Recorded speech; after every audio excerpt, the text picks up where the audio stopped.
आशा देवी, आपको तो इंसाफ मिला, भरपाई कभी नहीं हो सकती निर्भया की, लेकिन छावला की ये लड़की, आपके साथ भी बहुत कुछ, मैं आपके जख्म हरे नहीं करना चाहता हूं, पर उन पर जो गुजर रही है, भगवान ना करे किसी के साथ हो। 10 साल बाद जहां इंसाफ अभी तक मिलता दिख रहा था, वो उम्मीदों पर क्या पूरी तरह से पानी फिर गया है? यही हुआ है ना? जी, यही हुआ है। और इस एक फैसले ने पूरे देश को आहत किया है। आज जो उस बूढ़े माँ बाप पे जो गुजर रही है, मैं उसको बहुत अच्छी तरह समझती हूँ।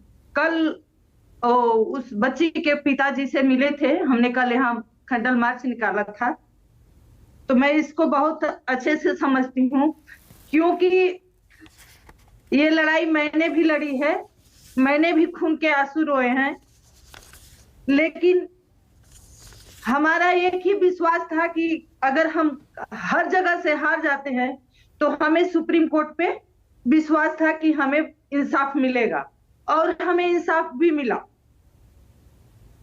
लेकिन कहने का मतलब,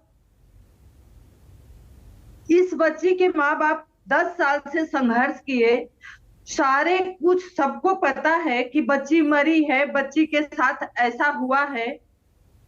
लोअर कोर्ट ने सजा सुनाई, हाई कोर्ट ने भी उसको बरकरार रखा, सुप्रीम कोर्ट में 5 साल से ये केस पेंडिंग है। मेरे को पता है कि जब हमारी केस सुप्रीम कोर्ट में चल रही थी तो उसी टाइम में भी अपील हुआ था, लेकिन तब से अब तक लंबित था वहां पे। तो मैं सुप्रीम कोर्ट का फैसले का, सुप्रीम कोर्ट का अपमान नहीं कर रही हूँ, लेकिन इस फैसले का विरोध करती हूँ। मैं इस फैसले को नहीं मानती और पूरे समाज से कहूंगी कि इस फैसले का विरोध करें। मैं सरकार से अनुरोध करूंगी, खासकर मैं गृह मंत्रालय से अनुरोध करती हूँ कि इस फैसले को वापस लिया जाए।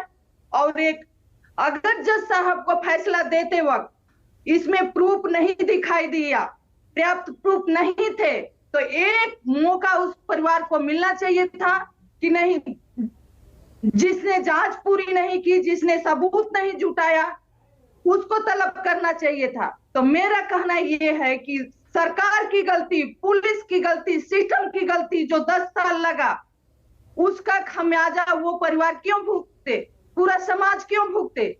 आज हर घंटे हर जगह पे रेप हो रहे हैं, बलात्कार हो रहे हैं, बेटियों को मारा जा रहा है, और उस टाइम पे हमारे जस्टिस साहब ऐसे फैसले देते हैं कि मेरे को पता है कि समाज में इससे परेशानी होगी, माँ बाप को दुख होगा, फिर भी मैं छोड़ रहा हूं।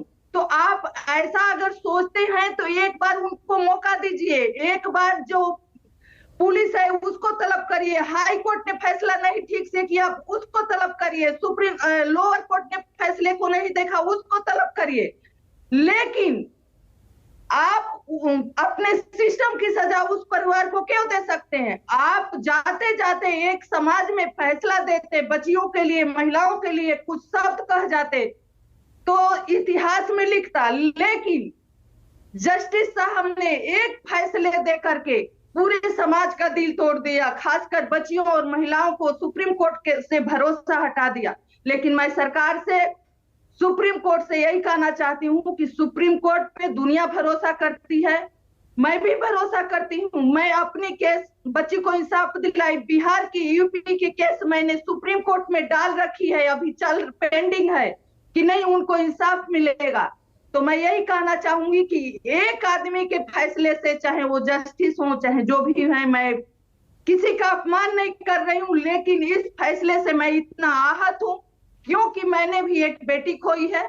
तो मैं इस फैसले को नहीं मानती हूँ, सपोर्ट नहीं करती, और मेरा गुजारिश सरकार से, कोर्ट से, नए जस्टिस साहब से है कि इस फैसले को वापस लिया जाए, सरकार रिव्यू करे, उनके माँ बाप के साथ सरकार रिव्यू करे, अगर जांच सही नहीं हुई है तो इस पे जांच हो, क्योंकि 2 पहलू है, अगर वो मुजरिम दोषी नहीं है तो आज असली मुजरिम कौन है? बिल्कुल